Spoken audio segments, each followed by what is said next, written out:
মাঝে মাঝে একটা ছোট্ট গল্প মনে পড়ে, কয়ে না কয়ে পারি না। হুসাইন আহমদ মাদানী রহমাতুল্লাহ আলাইহি, ওনার স্বভাব ছিল, ওনার যদি কেউ দাওয়াত দিতেন, খাওয়ার দাওয়াত ওনার একারে, তো ওনার সাথে বড় বড় ভালো ভালো আলেম 5-7 জন 10 জন 20 জন সবসময় করতো, সাথে তারা যাইতো হুজুরের সাথে। হুজুর দাওয়াত খাতে যাচ্ছে, ঘরে যখন খাইতে ঢুকবে সে সময় হুজুরে সব কজনের বাইরে বসাইতে একা একা ঢুকতেন। বাড়ি এলো অনেক সময় লজ্জাবোধ করতেন যে হুজুরের সাথে আসলো, এরা খাবে ডাকাও, ডাকতেন যে হুজুর ডাক দেন, সবাই ডাকতেন। হুজুর কয় না, ওকে ডাকা যাবে না, ডাকলে 2 সমস্যা। এক হলো মহিলারা স্বাভাবিকভাবে বাইরে দাওয়াত পায় না, বাড়ি যেদিন কারণ বশত করে উপলক্ষে রান্না বান্না ভালো হয়, মেহমানদেরকে খাওয়াইয়া যা থাকে তাই তারা খায়, বাইরে দাওয়াত তারা খুব একটা পায় না। এখন তোমাদের বাড়িও সেইভাবে অ্যারেঞ্জ হয়েছে, আমার সাথে হয়তো একজন হয়তো বেশি তুমি রান্না করছো, এই যে 10-12 জন হয়েছে, সব কয়জনে যদি বসায় উঠতো তাগড়া তাগড়া সুরিয়ে খেয়ে ফেলবেন, সাফ করিয়া বিটিকে কহলে আড়ি খাওয়া ছাড়া হবে না রে কিছু। এই জন্যই বিটিকে ক্ষতি করা যাবে না, ও কজন বাড়ি থাক, দাওয়াত তো দিচ্ছে আমার একারে। খেয়াল করেন। আর একটা হলো ওদেরকে যদি এভাবে সাথে সাথে নিয়ে খাওয়াই, ওই কটা সোফা খারাপ হয়ে যাবে, স্বভাব নষ্ট হয়ে যাবে, এভাবে খালি খাওয়ার জন্য ঘুরি বেড়াবে। 3 নম্বর হলো হাদিসের খিলাফ। قال رسول الله صلى الله عليه وسلم من دخل على طعام بغير دعوة دخل سارقا وخرج مغيرا। যদি কোন ব্যক্তি কোন বাড়ি বিনা দাওয়াতে খাইতে গেল, যার দাওয়াত আছে সে তো সম্মানী খানা খাবে। কোন ব্যক্তি যদি কোন বাড়ি বিনা দাওয়াতে খাইতে গেল, ওই লোকটার 2টা উপাধি, দাখালা সারেকান খরাজা মুগিরান, ও ঢোকছে চুরি কইরা, ও বাড়ি চোর হয়ে ঢোকছে, ও খরাজা মুগিরান, ডাকাতি করে বের হইছে, খাইছে জন্মের খাইতে ডাকাতি করছে। আর চোররে তো আর কেউ দাওয়াত দিয়ে নেয় না, ও বিনা দাওয়াতে গেছে চোরের মতো, ও চোর আর ডাকাত। আপনাদের দেশে প্রথা আছে কিনা জানি না, আমাদের গোপালগঞ্জে যথেষ্ট এই প্রথা আছে, যদি বিয়েতে 50 জনের দাওয়াত হয়, 75-80 জন যায়। এদিকে আছে নাকি? হ্যাঁ, এদিক 50 যায়, বেশি যায়। 50 যদি 51 জন যায়, 51 নম্বর যদি কেউ বেশি যায়, ওই 51 নম্বর জন চোর আর ডাকাত। চোর আর ডাকাত, চোররে কেউ দাওয়াত দেয় না, ওরাও দাওয়াত দেয় নাই। আর বেদাওয়াতে গুলো গেলে জন্মের গিলা, ওকে গোস্ত মোটে দিয়ে ছাড়া যায় না। আসে যেমন শামুক গেলে, ওর খালি গেলে দেয় আর ও বাসে চলে যায়, বিষ খালি ফেলে দেয়। ডাকাতি করে বের হয়। হুজুর কয়গুলো চোর আর ডাকাত। দাখালা সারে কেন খরাজা মুগিরান। 100 কইলে 100 যাবেন, একজনে বেশি যাবেন না। 50 কইলে 50 যাবেন, একজনে বেশি যাবেন না। মাদানী রহমাতুল্লাহ আলাইহি বলেন, হাদিসে যেহেতু নিষেধ আছে, এই কয়জনের দাওয়াত দেয় রে, ওরা চোর হয়ে ঢুকবে, ডাকাতি করে বের হবে, এইটা করতে দেওয়া যাবে না, থাক বাইরে থাক। এই কথা সারা ভারতের ভিতরে প্রসিদ্ধ ছিল যে হুসাইন আহমদ মাদানীর সাথে যারা আসে, তাদের দাওয়াত যদি আগে না দেওয়া হয়, হুজুর খাওয়ার সময় তাদেরকে ঢুকতে দেয় না। আমাদের দেশে দেখেন পীর সাহেব, সর্বনয় পীর সাহেব হুজুরের সাথে দেখছি, হুজুরের দাওয়াত দেশে সাথে আনুমানিক 2-4 জনের ব্যবস্থা রাখে। সে জায়গা 3টে হাইয়েস্ট বইরে আইছে, শেষে হুজুরই সিট পায় না। এই সাথের এই হুলাবিল এইগুলো ভিতরে ঢুকে জায়গা দখল করে, সিট দখল করে ফেলে, শেষে হুজুরই জায়গা পায় না। এই কটা চোর আর ডাকাত, অত লোককে খাওয়ার সুসদ্দ। মাদানী রহমাতুল্লাহ আলাইহি বলেন, খাইতে দেওয়া যাবে না। এই কথা সারা ভারতের ভিতরে প্রসিদ্ধ হয়ে গেছে। এবার মাদানী রহমাতুল্লাহ আলাইহি একবার জমিদারের বাড়ির মাহফিলি গেছে। জমিদারের বাড়ি তো জমিদারি ব্যবস্থা, সুন্দর এরকম হাজার হাজার মানুষ হয়ে গেছে। এবার জমিদার জানে হুজুরের সাথে 10-12 জন আসছে, কিন্তু ওই 10-12 জনের তো উনি দাওয়াত দেয় নাই। জমিদার জানতে পারছে যে ওই কয়জনের দাওয়াত যদি আগে হুজুরের কাছে না দেওয়া হয়, খাওয়ার সময় হুজুর একা খাইতে যাবে, ওই আলেম কয়জন বাইরে বসে থাকবে। এই জন্য বয়ান চলাকালে শেষের দিক দিয়ে হুজুরের কানে কানে বলে আসতেছে, হুজুর আপনার সাথে যারা আইছে সব কয়জন কিন্তু আমার বাসায় খাবে, একটু বলিয়ে দিয়েন। হুজুর আচ্ছা ঠিক আছে। বলার সাথে সাথে হুজুর সবাই কিন্তু জমিদার বাড়ি খাওয়ার দাওয়াত, পুরো মাঠ ধরে দাওয়াত দিয়েছে। এখন এই শুনে জমিদার কাঁপতে কাঁপতে এসে হুজুর কাজ ধরছেন কি? সব হুজুর আমি তো ভরিয়ে মাঠে দাওয়াত দিতে করি, আপনার সাথে যে কয়জন আছে হুজুর কয় যে আমি না আসলে আসতো নাকি? সবই তো আমার সাথে এসেছে। আমরা বক্তারা না থাকলে আপনারা থাকবেন নাকি? সবাই আমাদের সাথে না। তুমি একটু আগে কইলি একটা হানা রাখতে কই উঠছো, হুজুর যা আমার হয়ে গেছে ভুল, আমার ওখানে যাই হোক, তা একটু ওয়াজ একটু লম্বা করে দেন, আমি খাবার সাড্ডে বাড়াই ফেলি। এত মানুষের দাওয়াত দিয়েছেন, যা না খাই কি করে বিদায় দেয়? হুজুরকে আমি আর রজ লম্বা করতে পারবো না, আমার রজ শেষ, তুমি খাবার দাবার যা আছে রেডি করো।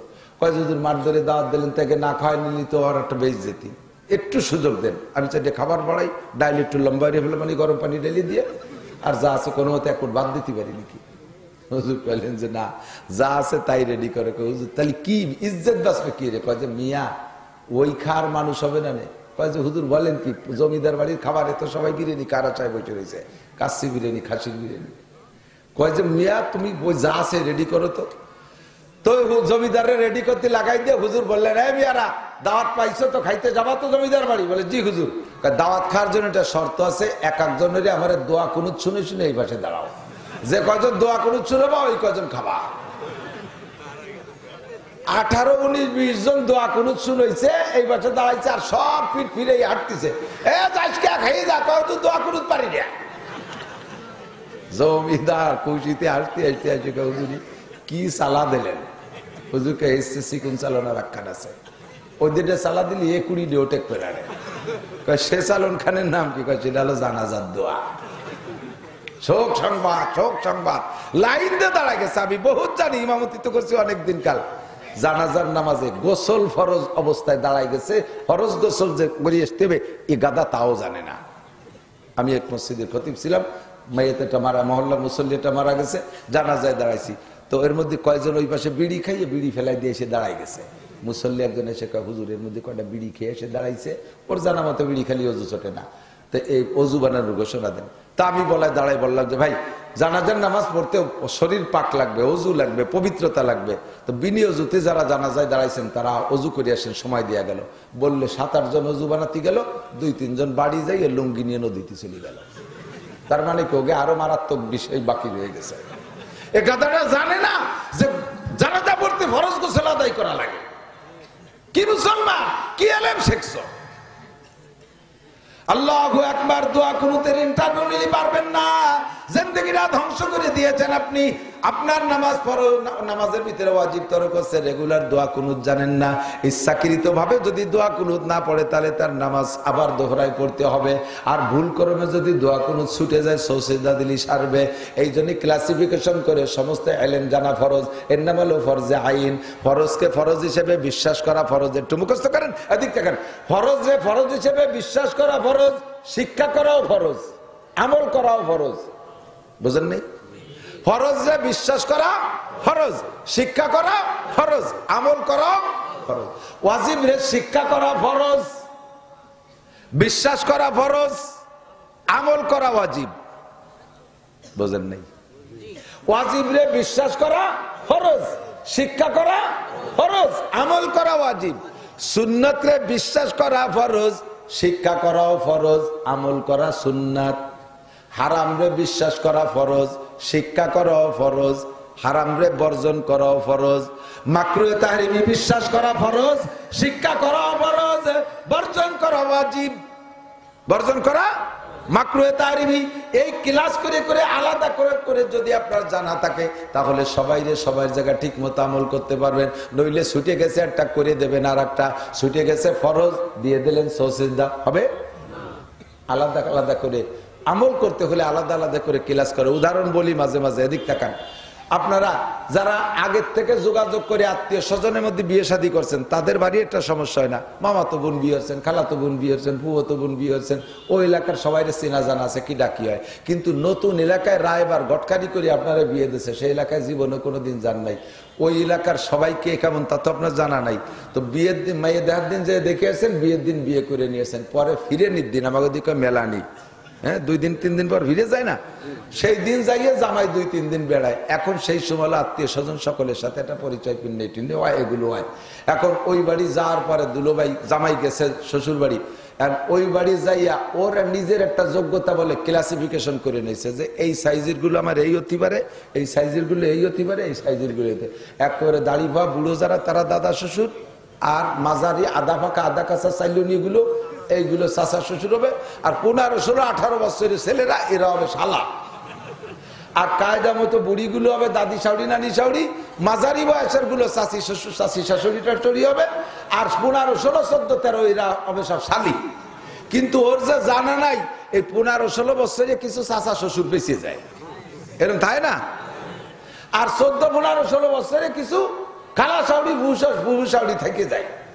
এখন উনি গেছে শ্বশুর বাড়ি, শালিরাই আর কি হতেছে, তার ভিতরে দুইটা ফুবু শাউরি বেঁচে গেছে। দাওয়া মারছে শালিকে, শালি কটা দৌড়ই সারিয়ে ফুবু শাউরির উন্না হাতে ফেসাই গেছে, কাটি নিয়ে গেছে।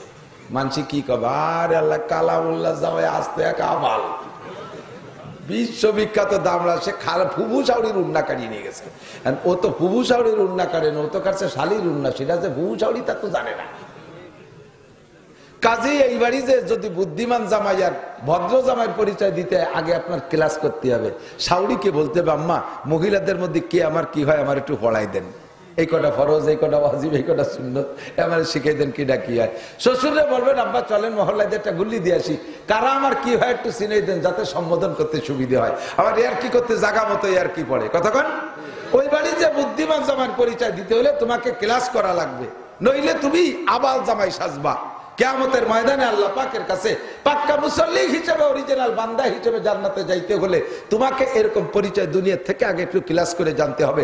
নামাজের মধ্যে কোনটা ফরজ, কোনটা ওয়াজিব, কোনটা সুন্নাত। নামাজের ভিতরে ইমাম সাহেব সৌসিদা দিয়েছে, এখন মুসল্লি একজন কয়, হুজুর এই কিরলেন এরম তো দেই নেই কোনোদিন, নামাজ পড়া শুরু করিয়ে এ কোন সেজদা কয়, কয় যে নাম সৌসিদা দিতে হয় কেন, কয় নামাজে ভুল হয়ে গেলি সৌসিদা। ইমাম সাহেব শর্টে মারি দিয়েছে, ওরে আর অত ব্যাখ্যা দিয়ে বুঝাইনি, নামাজে ভুল হয়ে গেলি সৌসিদা দিলি শাক্তি হয়। এখন কয়েকদিন পর ওই মুসল্লি মসজিদের মধ্যে সৌসিদারটা দিয়েছে, ইমাম দিয়ে বেলাইছে, এ তুই সৌসিদা দিলি কে, হ্যাঁ ভুল হলো, খালি আপনাকে ভুল সৌসিদায় সারে, আমাকে ভুল তো সারে না।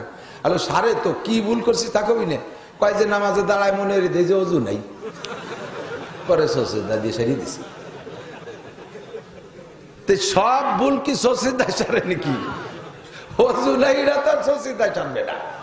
কতক্ষণ নামাজ ভাঙ্গার কারণ 19টা। আর একটা খেয়াল, আজকে মশালাই কব এসে গেছে, যেহেতু কষ্ট হচ্ছে নাকি? আমার কষ্ট হচ্ছে, আমি রাত 11টার ব্যবস্থা করতে পারি না, 10 মিনিট রাতে নিয়ে শুরু হচ্ছি, তা আবার বেশি হয়ে গেছে 40 মিনিট। আর কয়টা মশালা করে শেষ করে দোয়া করবো। যেই ওয়াজের কারণে ফজরের নামাজ ছুটে যায়, সেই ওয়াজের 1 পয়সারও বরকত নাই, কোনো ফায়দা নাই। বিশ্ব ইজতেমার মাঠের মতো বাংলাদেশে কি অত বড় ওয়াজের মাঠ আর আছে নাকি? 2 মার্চ চরমোনাইয়ের ময়দান, ঠিক না? যারা চরমোনায় যান তারা কন, ওদিন কি রাত 1টা 2টা পর্যন্ত ওয়াজ হয় চরমোনাইয়ের মাঠে? বিশ্ব ইজতেমার মাঠে রাত 8টা 9টা 10টার পরে আর ওয়াজ হয় না, সব এখন ঘুমাই গেছে। উঠে শেষ রাতে তাহাজ্জুদ পড়বে, ফজরের নামাজ পড়বে। কাজেই ওই 2 মাহফিলের বরকত সারা বাংলাদেশ, সারা পৃথিবী ঘুরে সহায় করছে। আর আমাকে মাঠ অনিয়ম মাঠ এখন ছাড়িয়ে দেবো রাত 1টায়, খেয়ে দিয়ে সত্যি 2টা, বেলা 9টার সময় ঘুমাতে উঠবে, ফজরের নামাজ পড়বে না। এই জন্য এই মাহফিলের কোনো ফলাফল ভালো পাচ্ছি না। টাইম মতো ছেড়ে দেবো, সময় মতো যে ঘুমাবেন। আমি বাড়ি যাই রাত 1টা 2টা 3টেও বাজে যায়, কোনোদিন যাই না, যদি যাই গভীর রাত হয়ে যায়। এরপরে আর ফজর পর্যন্ত ঘুমাই না, যে ঘুমাই গেলে আর উঠতে পারবো না। ফজরের নামাজ পড়ে একবার, আবার তো দিনই প্রোগ্রাম আছে। এই জন্যই গভীর রাত মাহফিল করা আদৌ ঠিক না। ওলামাই কিরাম টাইমকে খুব সুন্দরভাবে বন্টন করবেন। আমি ফরমে লিখে দিচ্ছি 9:30 আমার স্টেজ দিতে হবে। আমি আল্লাহর রহমত আমি সব জায়গায় আগে থাকি, আমি পিছিয়ে পড়ি না কোথাও। 9:30টার আগে আইসি, আমারে বসায় রাখছে খালি। মাত্র আমার টাইম হলে 11টা পর্যন্ত, 11টা বাজতে 11 মিনিট বাড়ি থাকতে আমার স্টেজ দিয়েছে। দরকার ছিল হলে 11 মিনিট কইয়ে থামিয়ে যাও, কিন্তু আপনাকেও দোষ আছে, একটু মানুষ উঠতেছেন না, এই জন্য আমি ছাড়তে পারতেছি না। উঠে আটা দিলি আমি ছাড়িয়ে দিতে পারি। নামাজ ভাঙ্গার কারণ 19টি। কয়টি? নামাজ ওয়ার গুলোনের চাইতে ভাঙ্গার যে কারণগুলো, এইগুলো জানা দরকার বেশি। কতক্ষণ নামাজের মধ্যে অশুদ্ধ পড়া, সেটা তো বলছি। তাহলে আজকে থেকে প্রতিজ্ঞা, অশুদ্ধ পড়লে নামাজ হয় না বিদায়। আর শুদ্ধ করে পড়া শেখার বয়স নাই মনে করে কি নামাজ ছেড়ে দেবো না শুদ্ধ করে পড়া শিখবো? চেষ্টা করব, একটু চেষ্টা করব। কেমন চেষ্টা? কত চেষ্টা হচ্ছে, হয় না এই নাকি? কত চেষ্টা আছেন, কত ম্যাট্রিক পাস করতে 10 বছর চেষ্টা আছেন। আপনি কি কোরআন শরীফ পড়তে 10 বছর চেষ্টা আছেন? কারণ গেছিলাম 2 দিন মক্তবে, তা মনে থাকে না, হয়ে গেল 2 দিনই কোরআন শরীফ পড়ার চেষ্টা শেষ। সাবধান হয়ে যান, নামাজ জিন্দেগি ভরে শেষ করতেছেন। মা বোনরা সতর্ক হন। আল্লাহ 2 নম্বর নামাজ ভাঙ্গার কারণ। আর একটা কারণ হলো আমলে কাসির। কি বলেন? আপনি কিতাবের ভাষায় পাবেন আমলে কাসির। এই আমলে কাসির কারে কয় তা জানেন না। আমলে কাসির বলে নামাজের ভিতরে নামাজের যে কাজ তা বাদ দিয়ে অন্য কাজ 2 হাত দিয়ে করা, অন্য কাজ 2 হাত দিয়ে করা, অথবা 1 হাত দিয়ে একটা ফরজ আদায় করার ভিতরে একাধিক 3 বার করা, এটা আমলে কাসির। অথবা একটা কাজ একবার করতে যাইয়ে টাইম ব্যবহার করা, সুবহান রাব্বিল আযীম, সুবহান রাব্বিল আযীম, সুবহান রাব্বিল আযীম, এই যে টাইম লাগছে একটা কাজ একান্তে করতে যে যদি এতক্ষণ সময় লাগায় ফেলেন তাতে নামাজ বাতিল হয়ে যায়। কথাটা ভালো করে বোঝার জন্য একটা উদাহরণ বলি। আপনার পকেটে মোবাইল বাজিয়ে উঠছে, এখন এই মোবাইল বন্ধ না করলে তো মোবাইলে মুমতাজের গান গায় আর ইমাম সাহেব সূরা ফাতিহার গান গায়, দুই গান তো আর একসাথে শোনা যাবে না। ইমামেরটা ঠিক থাকবে, আপনারটা বন্ধ হতে, মোবাইল বন্ধ করা আপনার জন্য অনুমতি আছে। এখন মোবাইল দিয়ে আপনি এক হাত দিয়ে বন্ধ করবেন, দুই হাত দিয়ে না, এক হাত দিয়ে বন্ধ করতে আবার একটা ফরজ আদায় করার ভিতরে, নামাজের ভিতরে 4টে ফরজ আছে, ভিতরে ফরজ দাঁড়ানোর পরে 4টে ফরজ আছে, কিরাত পড়া, রুকু করা, সিজদা করা, শেষ বৈঠক। এর এক একটা ফরজ আদায় করার ভিতরে আপনি মোবাইলে 2 বার বন্ধ করতে পারবেন। কিরাত চলতেছে, ইমাম সাহেব কিরাত পড়তেছে বা আপনি কিরাত পড়তেছেন, এর মধ্যে মোবাইল বাজিয়ে উঠছে, উঠাইয়ে একবার বন্ধ করে টপ করে রেখে দিচ্ছেন। রুকুতে যাওয়ার আগে আগে আবার বাজিয়ে উঠছে, এই পাশে কথা কয় কারা, এই পাশে কথা কয় কারা? খুব জরুরি মাসালা, খেয়াল করতে হবে। এবার রুকুতে যাওয়ার আগে আবার বাজিয়ে উঠছে, আবার আপনি উঠে বন্ধ করছেন, খুব তাড়াতাড়ি বন্ধ করে রেখে দিচ্ছেন। 3 নম্বর বার রুকুতে যাওয়ার আগে আবার বাজিয়ে উঠছে, এবার আর বন্ধ করতে পারবেন না, একাদ্যলীয় পারবেন না। যদি 3 নম্বর বার আবার বন্ধ করেন তাহলে নামাজ একাদ্যে কাজ করার নামাজ ছুটে গেছে, এরকম আমলে কাছে। রুকুতে যাওয়ার পরে বাজিয়ে উঠছে, তখন আবার বন্ধ করতে পারবেন, একবার 2 বার পারবেন। রুকুতে উঠার আগে 3 বার বন্ধ করতে পারবেন না।